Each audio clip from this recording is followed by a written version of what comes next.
Yeah, that's good. That works. So I'll just put this on this. It worked.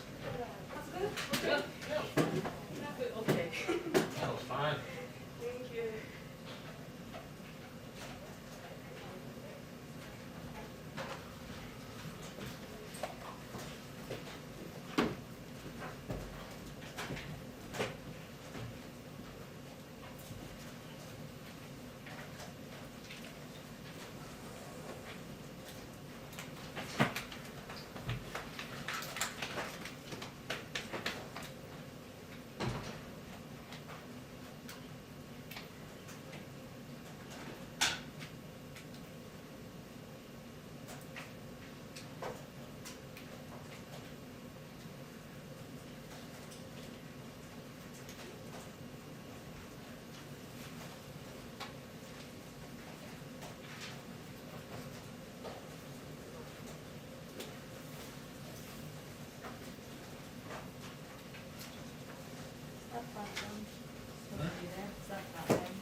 Yes. I didn't put it back.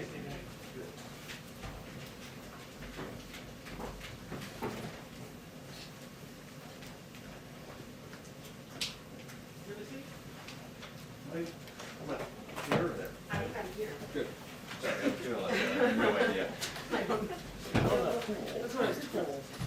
This one?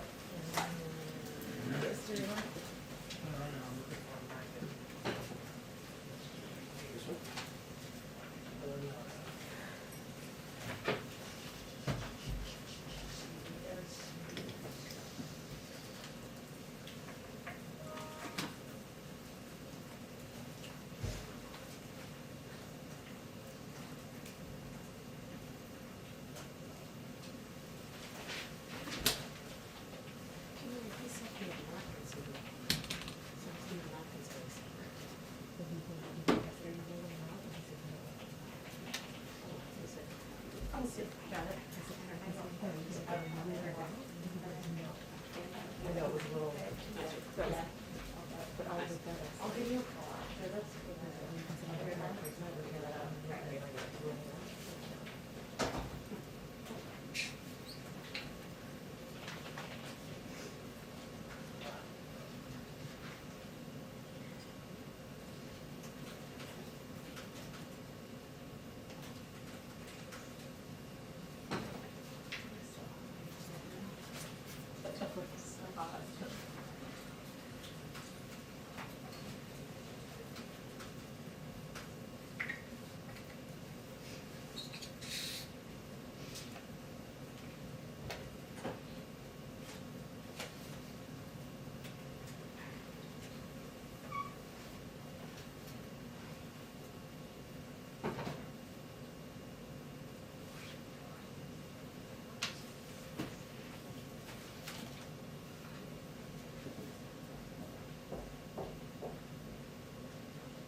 Hi, everyone. Okay. I know we're waiting for a gather time too, so not to scare you, if there's a note passed, nothing bad is happening. We'll just keep you all abreast of when it's time to do that. So just a couple of items for you all at the top. Obviously, the president just spoke to the Colonial Pipeline and progress that's been made, and he was sending the clear message: there's an end in sight for the supply disruptions that have affected states across the Southeast. As you all know, Colonial reported that product delivery had commenced in a majority of the markets they serve, and that they expect the pipeline to have full operational restoration in every market by noon today. Obviously, there's still going to be some time till things go back to normal. But in the last 48 hours alone, we announced a targeted Jones Act waiver to ease shipping of fuel on top of waivers for EPA for a dozen states, expanding gasoline supply. steps taken by DOT to make it easier to ship fuel over land, and a number of other actions across the federal government.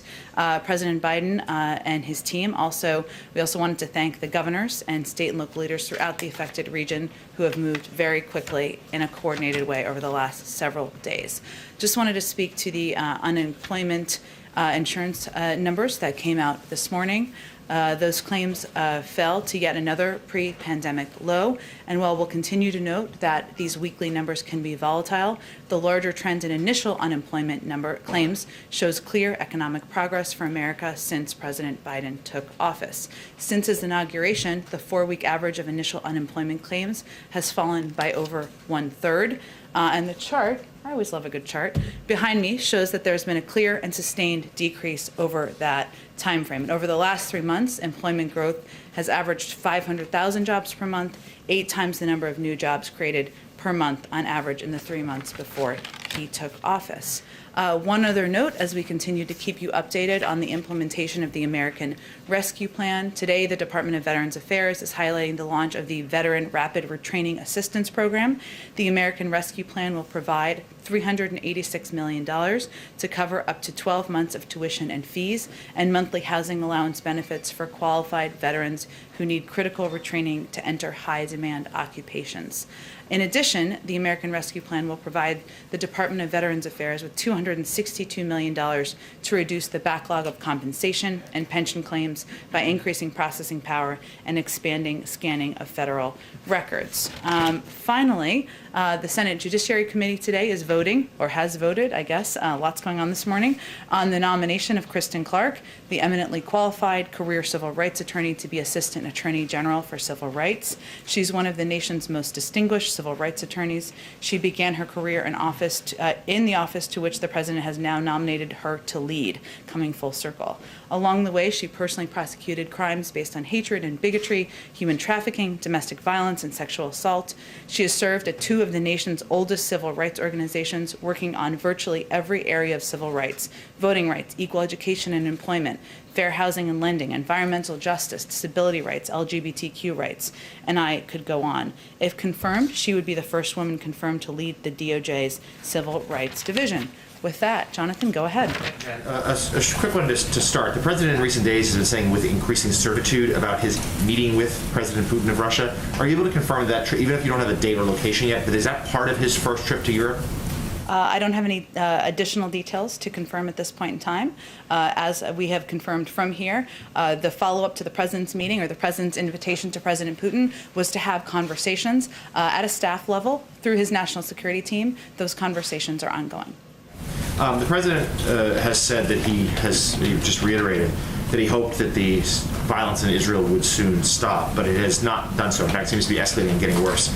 Does he see the U.S. having a role in brokering some sort of calm there?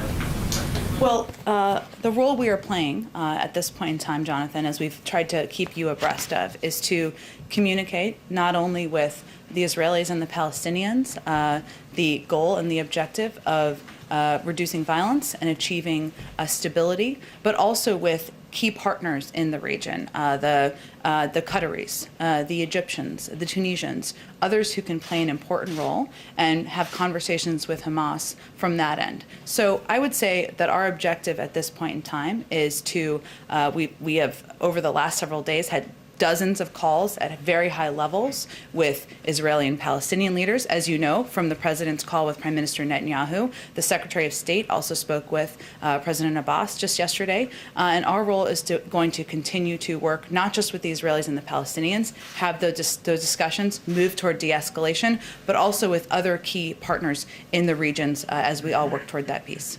And one more on a very different topic. The governor of Ohio has announced that they will be doing weekly drawings of $1 million for residents who've received at least 1 dose of the COVID-19 vaccine. What does the White House think of that idea? Well, in this phase of the vaccinations, at the state and local level, leaders are going to take new, creative approaches to getting more shots in arms. The Department of Treasury has comprehensive guidelines, but does not typically opine on each individual program or creative approach by different states. And typically we leave that up to states and local leaders to determine, as long as it falls within those specific guidelines for the programs. And are you moving to, or should we all be potentially moving to Ohio I leave that up to you. I have a special love for Ohio in my house because my husband's from Cincinnati, so I have recommendations if you ever move there. Go ahead. Middle East, did the president warn Prime Minister Netanyahu yesterday about the rising death toll of civilians there? Well, I know we put out expansive readout of the call that the president had with the prime minister. And in that call, of course, he reiterated the right of Israel to defend themselves. In our view, rocket attacks from Hamas into civilian neighborhoods is not self-defense. So he certainly reiterated that, but also reiterated the need to move to de-escalate the situation on the ground. His view, and the view of our entire administration, is that the loss of any life, a civilian life, any life, is a tragedy. And that's one of the reasons that we are so engaged behind the scenes in this effort. You sent an envoy to the region. Is it possible that you would use this violence as a vehicle to launch a new peace process? Well, Steve, I will say that we have been having strategic discussions, dialogue, I should say, with the Israelis since the very beginning, since almost the first week of the administration. Now, the focus of those discussions, or at least a lot of the questioning, has been understandably about how we've used that or how we've raised the Iran negotiations. And that's obviously keeping them abreast of that has been a part of those discussions. But we've also talked about the fact that the position of the administration continues to be that the only path towards a long-lasting peaceful outcome is a two-state solution.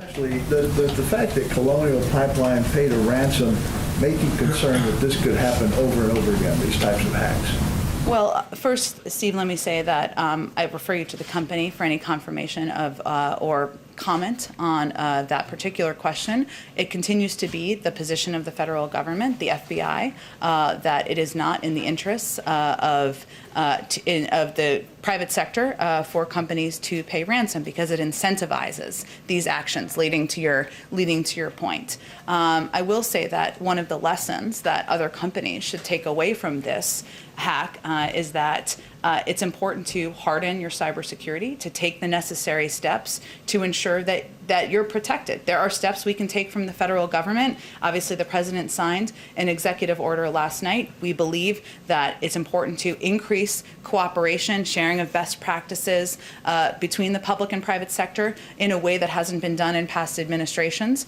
But ultimately, it's up to these companies to take the steps to protect themselves. Go ahead. On the Middle East, some progressive lawmakers have criticized the president's response to the violence.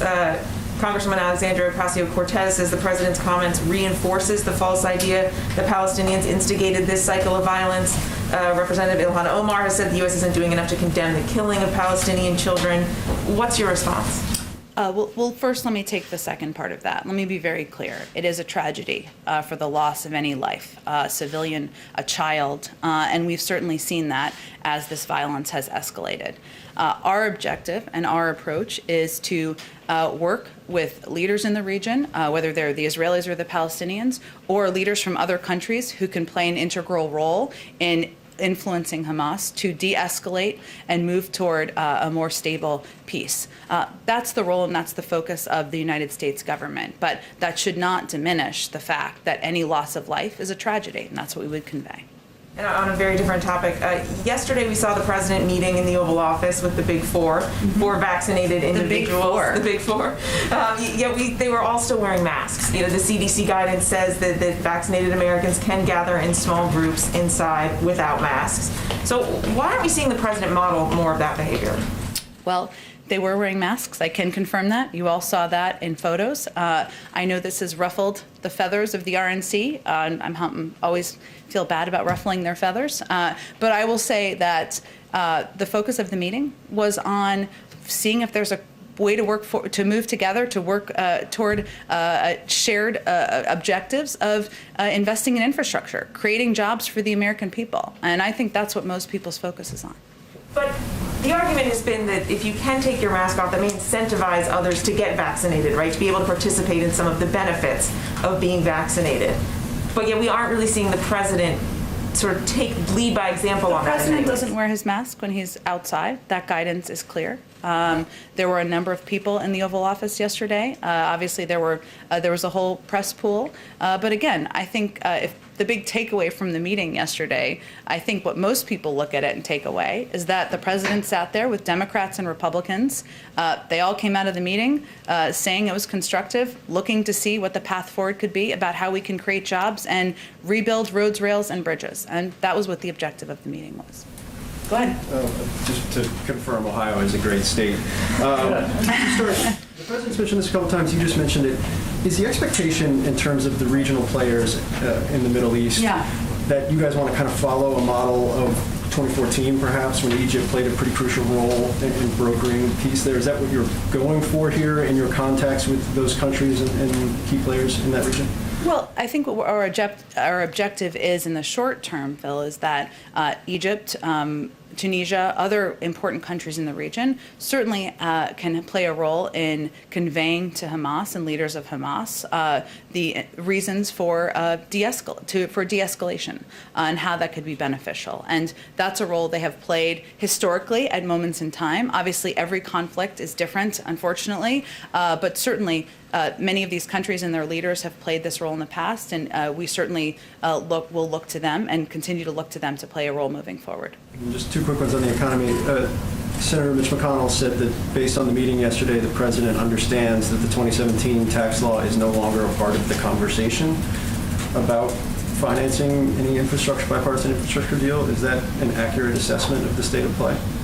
Well, what the president understands is there's agreement, as is evidenced by Senator McConnell's comments, that we need to invest in infrastructure. We need to create jobs, that bridges are not Democratic or Republican. They don't have party affiliation, it turns out. How to pay for it has long been the area where we need to find more common ground. The president's proposed a way to pay for it. We have not seen proposals that wouldn't raise taxes on people making less than $400,000 a year. So if they feel that changing the 2017 tax laws, bringing it back to the rates that were the rates when George W. Bush was president, raising taxes on just 1% of Americans is not the way to do it, then we welcome what their alternatives are.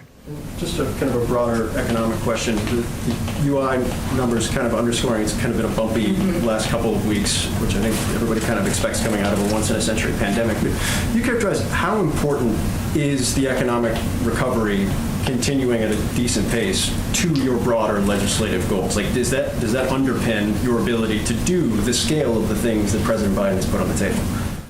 Well, I would unpack that a little differently. We know that continuing to increase the pace of vaccinations, getting more people vaccinated, is going to have a direct impact on people going back to work for a range of reasons, including people feeling safe to do so, including childcare facilities opening up so that people can send their kids there. And we know that that has had a big impact, of course, over time. These are twin crises that are related. But the proposals the president has made for the American Jobs Plan, for the American Families Plan, there are certainly some impacts that will be very beneficial over the short term. Additional assistance for childcare, of course, beginning to put more and more people back to work. We know there's more we need to do. More than 8 million people are still out of work.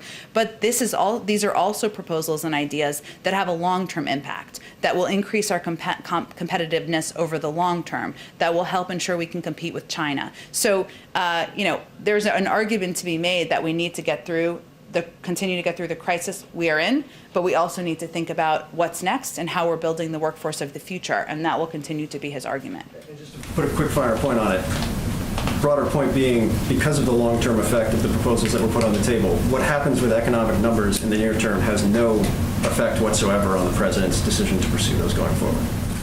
Well, first, I would say we look at averages, right, over the course of time. So we've created about 500,000 jobs on average over the last few months, and we know these numbers and these data can go up and down. We also know, and this is why I referenced the pandemic, because we know that there has been a massive increase over even just the last month in the number of people who have been vaccinated in comparison with what the numbers were in the week that they were measured for this month's jobs numbers. That was a bit of a roundabout, but I was trying to get to a point there. So we know that. There's no question also, and economists have said that these proposals, the American Jobs Plan, would help put more people back to work. There's more we need to do, but it's both, right? So it doesn't impact the fact that we still need to do more over the long term for competitiveness, but certainly as we still see more than 8 million people out of work, it is a reminder of the need to do more now, and that the economy needs more now, and that we need to do more now across communities to create jobs. Go ahead. Thanks. I just have a few questions on Colonial and the Sure. Jones waiver, if you're willing. Can you identify the name of the tanker yet? I cannot. I would point you to the Department of Homeland Security. Okay, and then can you share anything on the duration of how long the waiver will be in effect? I think what the president, what we've conveyed is as long as it is needed to address the supply. So I don't have an additional number of days or weeks for you. Okay, and then on retaliation, and the president addressed this a little bit, but would it be proportional, since now the government believes that these hackers do live in Russia?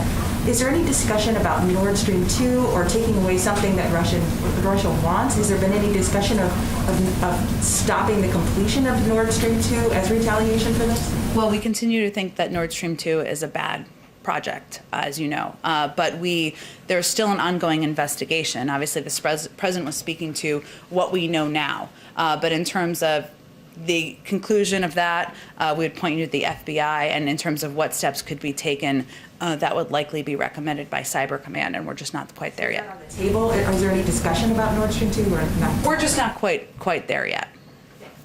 Go ahead. Thanks, Jen. Back to infrastructure. Given this red line that Republicans have when it comes to corporate tax increases, would the White House be willing to accept not paying for part or all of this plan if that's the only way to get a bipartisan deal? I don't think we're quite there yet. You know, the president proposed a plan to pay for it because he thinks that's what we should do. We're going to have a discussion. He'll have a discussion with Senator Capito, 5 ranking members of important committees that will play a role here about how to move things forward. We'll see what they come forward with. Obviously, we take Leader McConnell at his word, but there are a lot of players, a lot of members on both sides who have a range of views about this in terms of what options should be to pay for it, whether it should be paid for. The president's red line, or I hate that term, so his line in the sand is inaction. He's open to a range of proposals, but we're not going to make that decision unilaterally. But Democrats have been open to not paying for infrastructure in the past. Yep, they have been. But there are a number of players that will be important as we move forward these proposals, these negotiations, and we're still at an early stage of this process. You've said many times that the president wants to see progress on this issue by Memorial Day.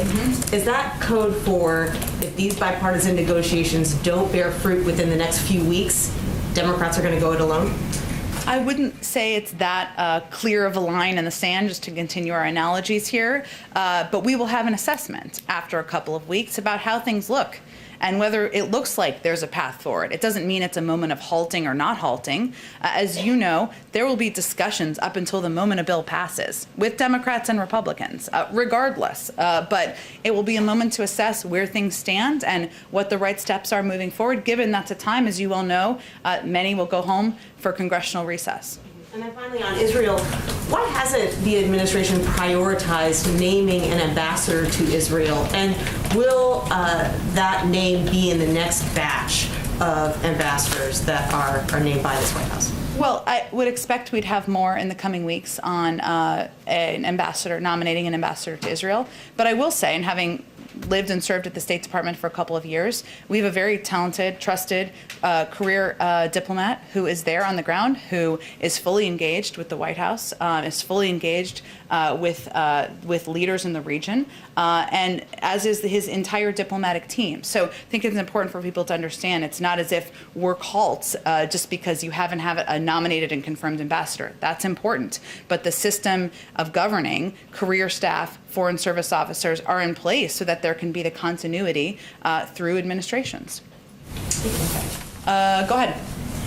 Thanks, Jen. On Colonial, I know the president said that he didn't want to comment on whether he was briefed on the payment, but just to put it a little bit more broadly, was the administration aware at all whether a payment or not was made? I'm just not going to have any more on that.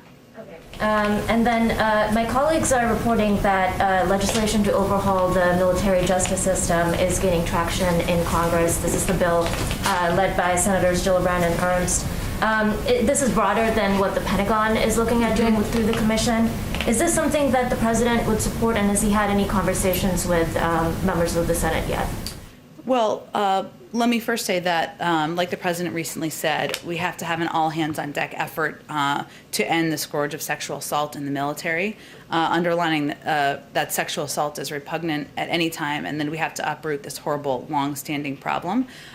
As he promised during the campaign, he ordered the creation of an independent review commission on sexual assault in the military to take bold action to address sexual assault and harassment in the force.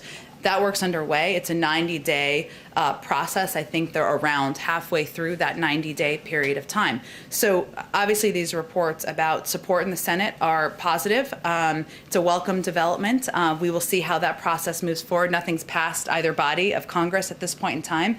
And even as it's working through, the work of this commission will continue. And sorry, just to follow up on Nancy's question real quick, is the president committed to paying for the package fully, or is that TBD right now? The president's proposed ways of paying for his proposals because he thinks that's a responsible thing to do. But again, there's going to be a range of discussions with members of both parties. As Nancy said, some Democrats think we don't need to pay for it. Some Republicans feel very strongly about that. Some in the middle feel strongly too, or feel which way. That's part of the discussion.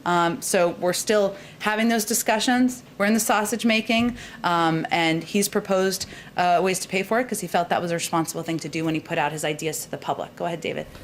A few questions on Colonial, Jen. The president at one point in the statement today said that he was going to take steps to disrupt this network. And then he was asked later on, does that mean return cyber attacks? Would he rule that out? He seemed to say no. As in he wouldn't rule it out. He would not rule it out. That was clear. So is his idea here something similar to what Cyber Command did last year with another ransomware group, where they actually stopped them from getting on their servers in an effort to try to keep them from disrupting the 2020 election?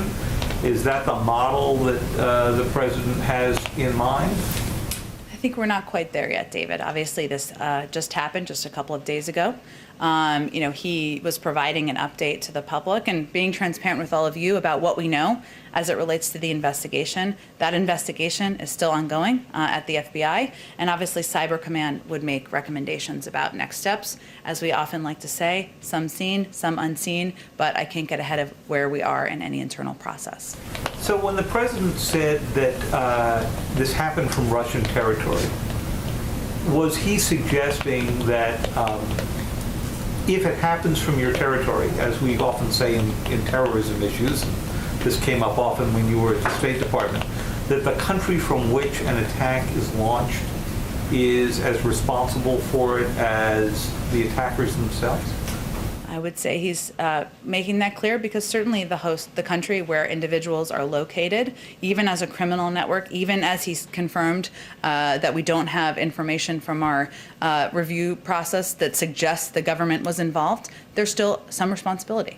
And my final question to you goes to your reluctance to discuss the ransomware issue. Mm-hmm. I'm trying to figure out if on the one hand the government has a policy of recommendation, why isn't it in your interest to call out companies that might actually violate what both the FBI and the Treasury Department have recommended strongly? In fact, the Treasury Department went beyond that last year. They said that there could be sanctions against people who pay ransomware. So I'm trying to understand what the theory is in not calling them out, if you know the answer to the question. Well, David, I would say that it's the recommendation of the FBI to not pay ransom in these cases, as you well know, for good reason. because it can incentivize similar attacks, additional attacks, to Steve's other question. But again, our policy remains, that's our recommendation, but that private sector entities or companies are going to make their own decisions. So what I'm here to do is just convey the policies of the United States government, and it doesn't feel particularly constructive to call out companies in that manner at this point in time. Go ahead. Thanks, Jen.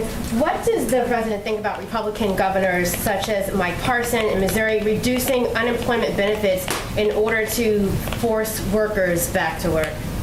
Well, what we've seen, we know there's been a lot of talking points and chatter out there suggesting that reducing or benefits, $300 a week in most cases, benefits to people across the country would incentivize them to go back to work. And frankly, we find that to be a bit off track because what we've seen in the data is that the actual issues at play here are the pandemic and people needing to address things like childcare, being fearful about going back to work before they were not vaccinated. So states, governors are going to make their own decisions, but it's important to convey, I think, that when you look at the data, when you look at the facts, we have not seen that as a widespread driving factor in people not going back to work. Question. How will the president deal with the nearly $100 billion in back rents that would need to be paid in order to avoid evictions once the moratorium expires?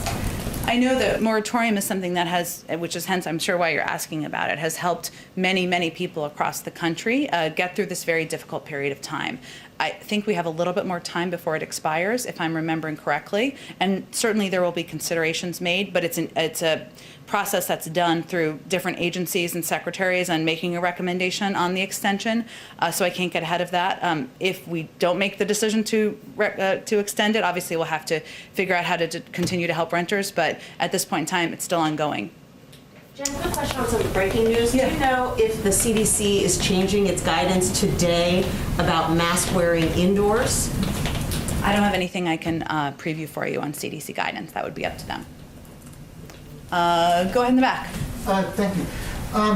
The head of a major teachers union is saying that all schools should return to full capacity in the fall. What's the position on that? We agree. Yeah, okay, just checking. On the Putin summit, which may or may not happen, I guess, a number of Americans are being held in Russia. We've talked about them before, Trevor Reed and Paul Whelan, for instance.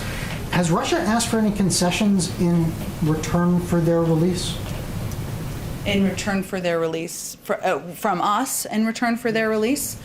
Obviously, the detainment of individuals by the Russian government is something that we raise at the highest level, and certainly it's raised through many diplomatic channels. In terms of what those negotiations and discussions look like, I'm just not going to be able to give you more information on it. Real quick, the markets have been very volatile this week. It's giving a lot of heartburn to people who are saving for retirement and other investors. How concerned is the president about that volatility and about inflation? Well, on the markets, I've been doing this long enough not to weigh in and speak to that. Certainly we have a number of people in the federal government, including our Treasury Secretary, who can speak to that more effectively than I can. I will say on inflation, we take that very seriously. The expectation from economists, both inside and outside of the government, is that the impacts of our proposed investments are transitory, are temporary, and that the benefits far outweigh the risks.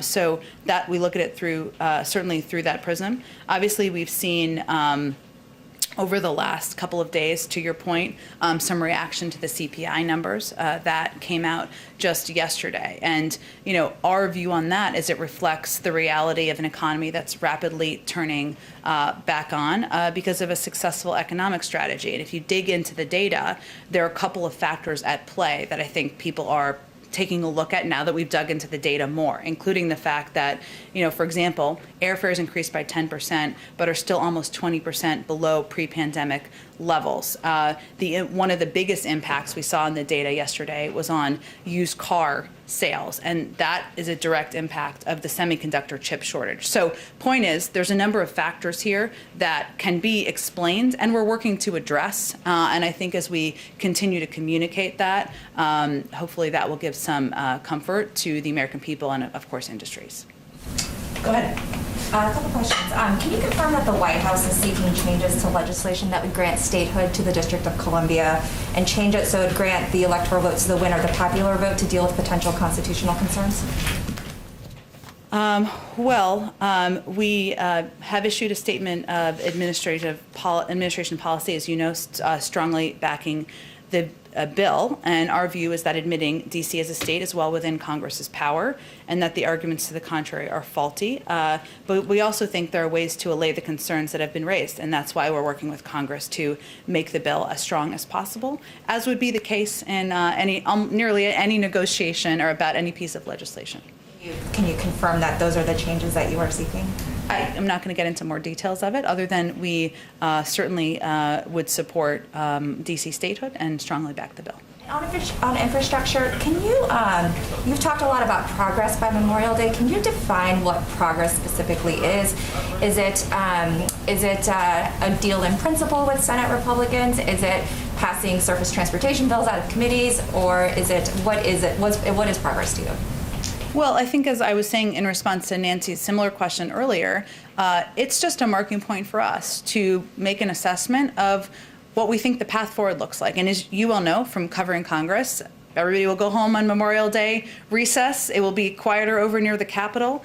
Obviously, there'll be a lot of activity, as you all have seen this week, and that will continue, both at a staff level, a member level, engagements with the president, other high-level members of the administration, and we'll have a feeling on what the path looks like moving forward. I don't want to define that at this point because that's not really to our advantage. There's a couple of weeks before Memorial Day, and we'll just be able to take stock of where we should proceed. And as I've said before, obviously the president wants to work in a bipartisan manner. He thinks there's opportunity to do that. He was encouraged by the openness to that in the meeting yesterday, and obviously he's going to sit down, or is sitting down shortly, you'll know, with leaders here. But his only line in the sand is inaction. Quick foreign policy one. Sure. In the readout with Prime Minister Netanyahu, there was no mention on Iran.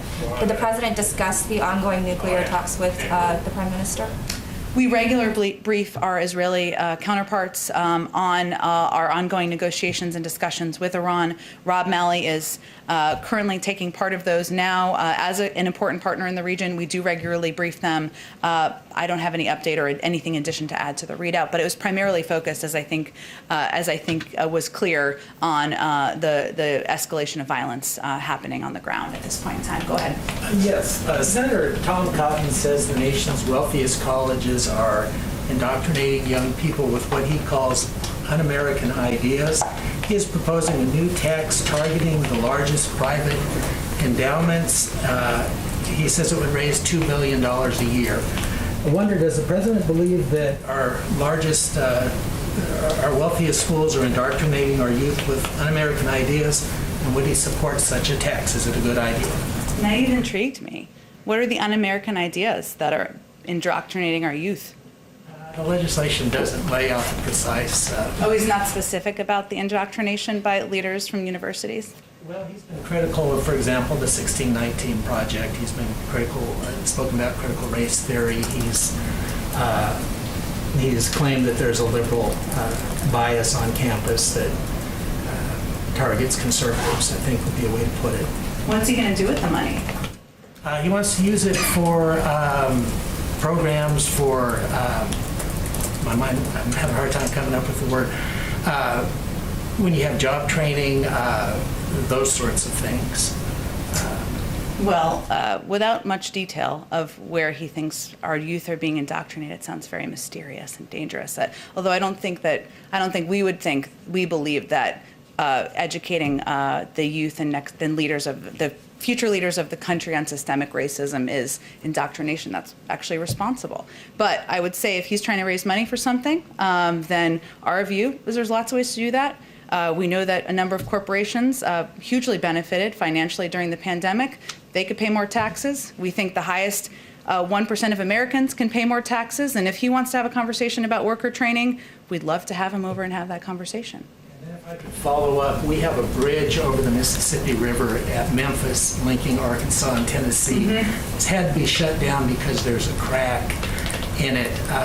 Is this a fluke, or should Americans be concerned about the structural integrity of their bridges, and what, if anything, is the administration doing to address this problem? Well, first I would say that's an excellent example of why we need the American Jobs Plan. And as you know, probably traveled across that bridge a few times yourself, I would guess. There are bridges around the country that are decades overdue in being repaired and being fixed, and ensuring that people traveling, they're going to work, they're taking their kids to school, are up to the standard that we should have in this country, in one of the most competitive and industrious countries in the world. So that's a good example of why the president's proposed repairing bridges around the country, repairing roads and railways. And the good news is that will create millions of jobs. So there's a win-win for communities around the country. Go ahead in the back. Sure. There's a report that former Chicago mayor and former chief of staff, Emmanuel, be appointed to the U.S. ambassador to Japan soon. I don't think you can confirm it, but I know the announcement on the ambassador will be coming soon. But my question is, what do you expect from the new ambassador to Japan? Do you expect someone who will be a key person to deal with China and North Korea? Well, I do expect, I know there's a lot of interest in this, I do expect we'll have more in the coming weeks on nominating ambassadors to serve in, obviously once confirmed, important posts around the world, and Japan is certainly one of those, important partner in the region, important partner in addressing stability and security in the region, and certainly we would see that person as someone who would play an integral role. However, I would say there are a range of positions from the State Department, from our national security team, that may play an additional role or significant roles as it relates to negotiations moving forward. So I don't have anything to preview on that front. Go ahead and back. We've heard repeatedly with respect to the statements about violence in Israel that Israel has a legitimate right to self-defense, but we're not hearing about the Palestinians' right to self-defense. Why is that, and does the president believe that Palestinians have a right to self-defense?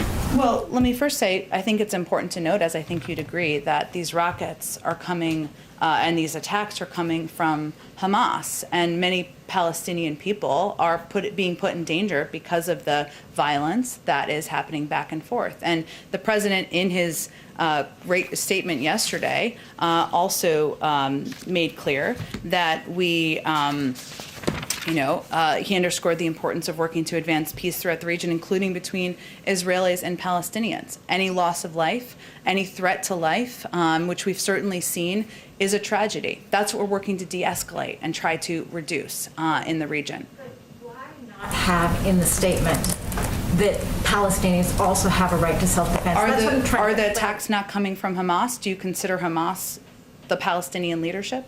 Let me rephrase the question then. You've repeatedly in the statements condemned the rocket attacks. Mm-hmm. Does the White House, does the Biden administration also condemn the evictions of Palestinians from their homes in occupied We have spoken to that in our readouts, and certainly our national security advisor has raised, and we have raised at many levels, the importance of addressing the building in these communities, and the fact that in order to move forward and move toward de-escalation, that's an important issue to address. So that has come up. I think we've got to move on and let you wrap. Go ahead. Why, when Secretary Blinken called both Mahmoud Abbas and also Benjamin Netanyahu, why didn't the president do the same by only speaking to the Israeli prime minister? Are you concerned that this shows sort of a one-sided viewpoint from this administration? Well, I would say that the Secretary of State is an incredibly high-ranking member of the administration, fourth in line for the presidency, if I'm getting that correct. He's very close to President Biden, and certainly that sends a clear message about the importance of communicating with all parties in the region. And we have also had dozens of calls with a range of leaders in the region, as I've conveyed. You've been talking to the Egyptians. Have you sent any sort of message to Hamas through the Egyptians? Well, I think, Steve, the reason we're, of course, talking in part to the Egyptians and others in the region is that they have significant influence over Hamas. And unfortunately, as we saw earlier this week, assurances from Hamas that they were prepared to stand down proved false as they later launched a rocket barrage. But they are important communicators with Hamas. They can play an important role here, and that's why we're communicating with them, as well as the Israelis and the Palestinians. Thank you, Jen. Thank you, everyone. Thank you.